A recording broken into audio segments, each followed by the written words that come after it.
Thanks for staying with us. We're going to start with the nation. Police protesters head for showdown in Lagos and Abuja.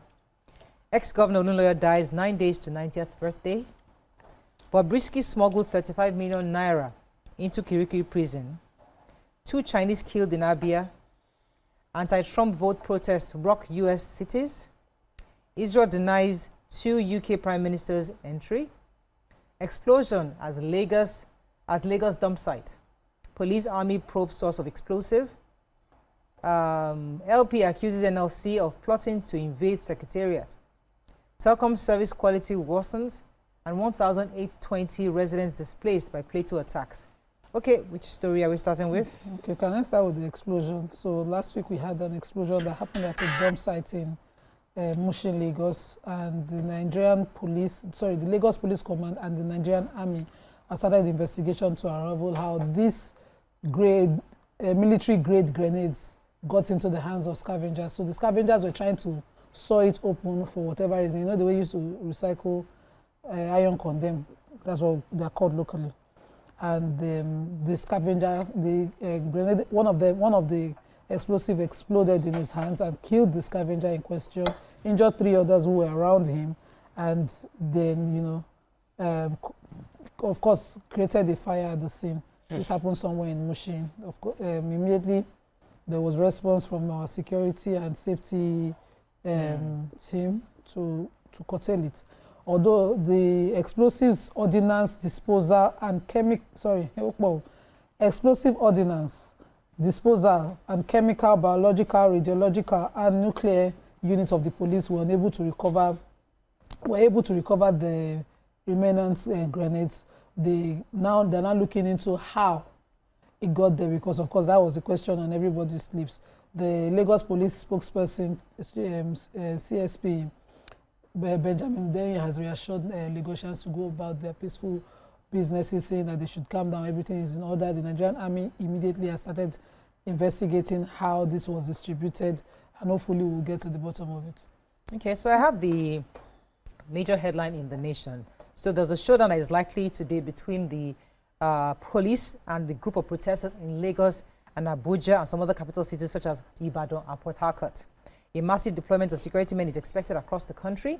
The police warned that it would not take kindly to a protest it described as potential unrest or confrontation planned by the Take It Back movement. It described the action as that of subversive elements acting on pretense of economic hardship. The Take It Back movement group said that the protest against cyberbullying and also the emergency declaration in Rivers State is the reason why they are going on protest. It added that it opposes the illegal extension of the tenure of Inspector General of Police Kayode Egbetokun, and the group said its members would converge under the bridge in Lagos, and also I think there's a complex in Abuja and Ibadan, Iwo Road in Ibadan. While the police cautioned against the protest, which is described as sabotage, having fallen on National Police Day. One of the organizers, Mr. Showore, a politician, insisted that last night that the protest will go on today, and we'll see how police plans to handle that across the nation. Okay, so I have the story of the passing of the second elected ex-governor of Oyo State, and he passed 8 days to the celebration of his 90th birthday. They said all the plans were already on ground to do his 90th birthday, but he passed after a brief illness. But this man has an amazing record. Like, he had a PhD in applied mathematics from St. Andrews University in Scotland at the age of 25. He came back to University of Ife, and he was head of mathematics department of Ife in the 60s at 28. Wow. Then he became an administrator commissioner of administrator by administrator Koye Majekudumi at 27. So he was someone that first rector of several universities, several polytechnic of Ibadan. He's an academician, but besides from that, he also contributed greatly to the development of our country. So, of course, the president led with his commiseration to the family. Then the state governor of Oyo State also sent his own commiseration. former president Obasanjo, every who is who was messages. sending their condolence messages to the family, and of course Oyo has lost a great man, and I would expect that details of his achievements be documented well and taught in school, so that we have people like this that people can get to hear about and emulate. Yeah. So you live a life of impact. Okay, so I have the cross-dresser Idris Okuneye, alias Bobrisky, allegedly smuggled 8 automated teller machines cards into the Kirikiri custodial facility, which was used to source 35 million naira. Wow. Hey God! From point of sale vendors within the Kirikiri community to bribe his way, which was how he was able to stay in the apartment that was outside the prison. Okay. Shabi is nicknamed Baale No-Nonsense. The man said that he likes truth. So he made sure, he disclosed in the town hall meeting, so he made sure that he followed this matter to the end. So he had invited the POS people to his palace, to his residence, and then called EFCC people. They now carried all of them, including himself.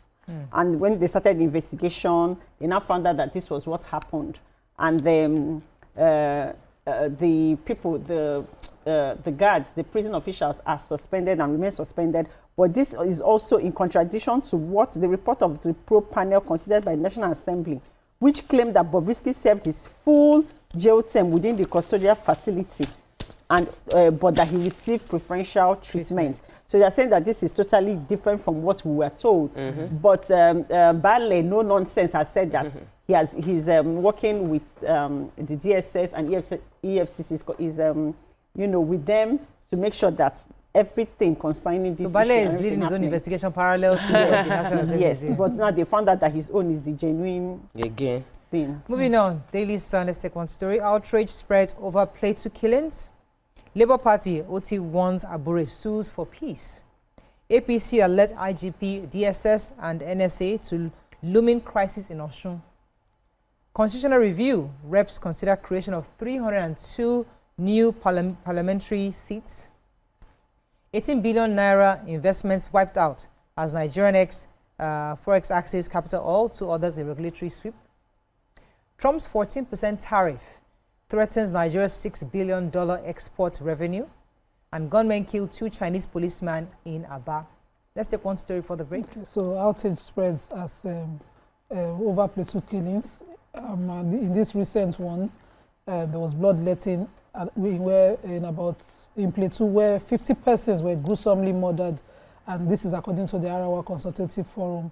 The attack, they said, happened March 28th, and it resulted in death of scores of people. It was a coordinated attack in the Bokos local government area of Plateau State, and because of that, Arawa's National Publicity Secretary, Professor Tuku Muhammad Baba, has called on the federal government to declare a state of security emergency on vulnerable bandit-prone communities to initiate effective early warning and early response strategies that incorporate the participation of community members in that area. Also, the sociocultural organization of Irigwe people of Bassa local government area of Plateau State, the Irigwe Development Association, has called on the government for justice. They said in 25 years they've had coordinated attacks where 2,866 attacks have happened. They've lost over 1,107 people, 412 injuries, and others, giving an inventory of what has happened and what has been going on in that area.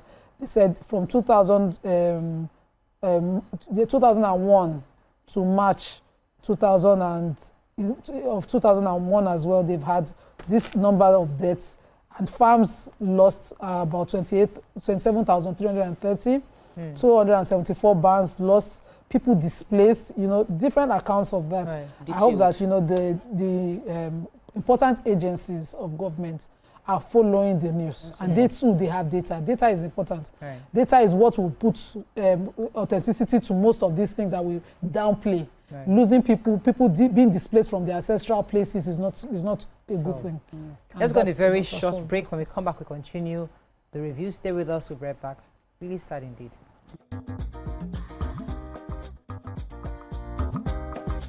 Stay tuned. Your View will be right back.